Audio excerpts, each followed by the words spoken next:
Hey guys, what's going on? So today's video, I'm going to explain to you a little bit about why the Supra blew up, or the whole situation of the Supra and what actually had happened.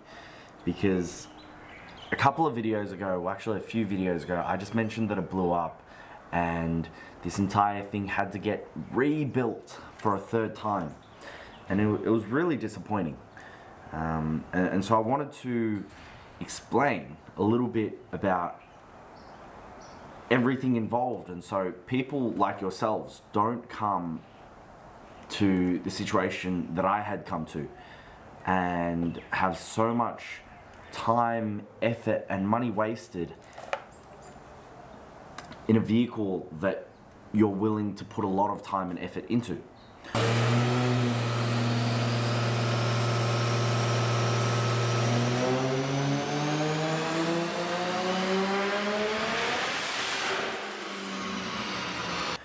So, I guess it all first started back when I first purchased the car. Now, I purchased the car with a spun bearing, it wasn't running, and it wasn't in good condition.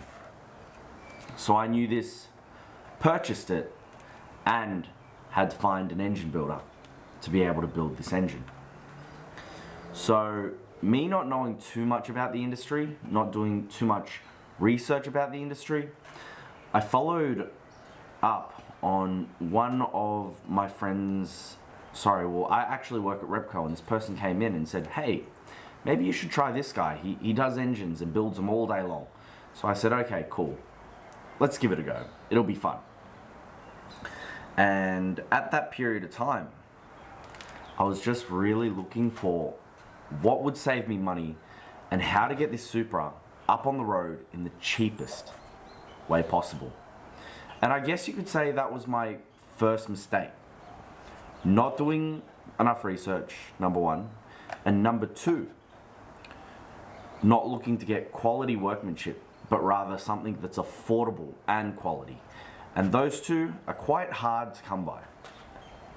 So I ended up sending it off to a company called Yem Motortech. The entire motor got built. They did an okay job. It wasn't too bad. Now I realized later down the track, they didn't have any performance background. They may have some now, but at that time, they probably didn't know what was going on with the car. They didn't know the extra accessories to really hone in and make a car that powerful work properly. Shit myself or something. See. There's a good possibility. I might cry, I don't know.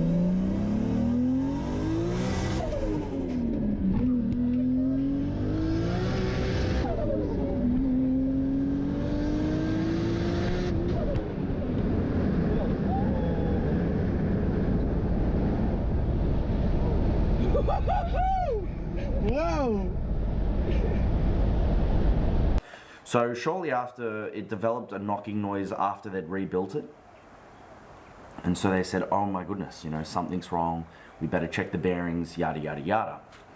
So they pulled apart the motor, stripped it down, and realized that there was nothing wrong with this motor. It ended up being an idle belt tensioner. And so they pulled apart a motor that was perfectly running well, thinking that the bearings had gone. So this was problem number one, right? Which led me to my second rebuild, where I said, look, I'm just gonna go all out on this thing. I'm really gonna send it. I'm gonna put a lot of money into it and improve it, instead of taking the cheaper option, which I previously took.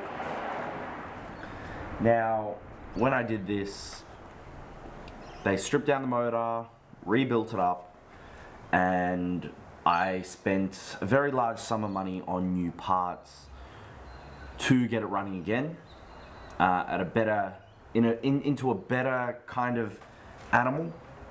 And Yem Motortech had built that for a second time. After they'd built it, I furthermore sent that off to Motor Lab, which they did amazing work. put a lot of time, effort, and really made the car a so much better car. So that was then tuned by Anton at Motorlab, and I didn't even get to drive the car. So I'd just gone on the dyno, got tuned, and blew up. And it became a massive issue where they went, hey, this is the tuner's fault from Yem Motortech's side, and from, you know, the other side it was saying, you know, hey, this is the builder's fault. And so there was this massive debacle between the two separate companies.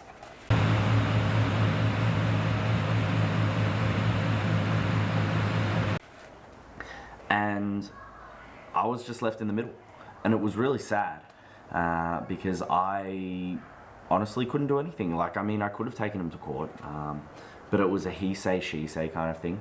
Nobody really wanted to admit anything, and you know, it was really surprising because when I got this second build done, Yem Motortech had specifically said, hey, if anything happens, you know, we'll cover you by warranty, we'll look after you, and that was a condition that I actually got my motor built in their shop.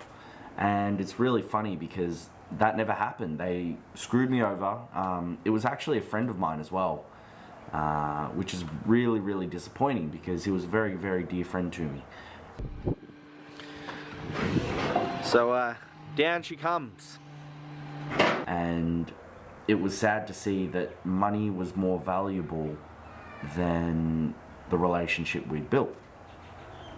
Now, they pretty much didn't want to know me, and so I just decided that I wanted to cut ties with Yem Motortech completely. With Henry and at Motorlab, he was quite good and accommodating, but you know, just because that situation's happened, I've decided to move away from them as well. Now, on the third build, this is the current build that it's on, build number 3. So this engine's been built by Dandy Engines. Now, I'm not going to rave anybody and say go to Dandy Engines because my car's not running still. I decided to get the motor completely built at Dandy Engines from top to bottom. They've done A to Z in terms of the motor build, and I've now sent it off to G-Force Race Solutions to finally finalize the build, which I'm waiting to come back, and hopefully I get to drive it next week. But overall, like, what actually happened in the previous build was just so devastating. And when Dandy Engines pulled it apart, they mentioned that when they were doing the main caps that go over the crank and add extra support rather than a girdle, so normally they run girdles, but 2JZs run main caps, that actually failed to clean out the bearing material within the motor. And so when they stripped it down, they said, hey, AJ, you know, there's line bore material inside this motor. Whoever built it last didn't correctly build this motor because it wasn't clean. So I guess you could say at the end that fell onto Yem Motortech's side of things. Now, it's only hearsay. There's no actual written down evidence, and nobody's really said anything in terms of like written reports. But that's what Dandy Engines said they had found. And so I just find it really disappointing that they didn't want to know me after the second motor had blown up. And so, again, I must reiterate the importance of finding a correct and great engine builder to build your car and do your research. Anyways, guys, that was my spiel about what had actually happened to the Supra. I'm hoping that the third time round I'm extremely lucky and we can just hoon and hoon and hoon the car. Maybe not hoon, but it drives reliably. But I just wanted to let you guys in on that information. Now, next coming videos, I'm planning to let you guys know exactly the modifications in this motor, but I'd like to see it running and driving really well. And for this baby is here, after the Supra's running, I'm hoping to start giving it some love and attention to the S15. I really, really want to make it a beautiful, beautiful show car. So, anyways, guys, thank you for listening to my spiel. I hope you guys got this shed some light on the whole situation of what had happened.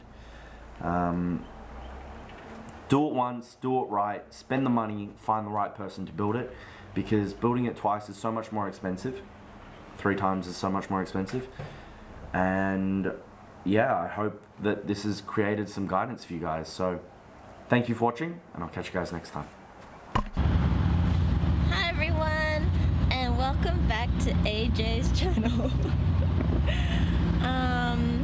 I just wanted to say a massive thank you to everyone who likes and subscribes to AJ's channel. All that support really helps AJ, since you guys have been watching this. This journey has been really, really frustrating with the Supra. We're currently in peak hour traffic right now. If you guys can have a look. Being in peak hour traffic in this car, not so fun, right? Not fun at all. AJ just picked me up from work, which I'm very grateful for, except for the peak hour. That's really shitty. And the sound of this car, because we're not moving. Yeah. Well, the good thing is the car is actually pretty warm with the roof off. Funny enough, because the engine is warming us up from the gap. Ah, yeah. Yeah. It's good. It's like a little portable heater. It's actually really, really funny. There's no heater on at all, but we're pretty warm in here because of the engine.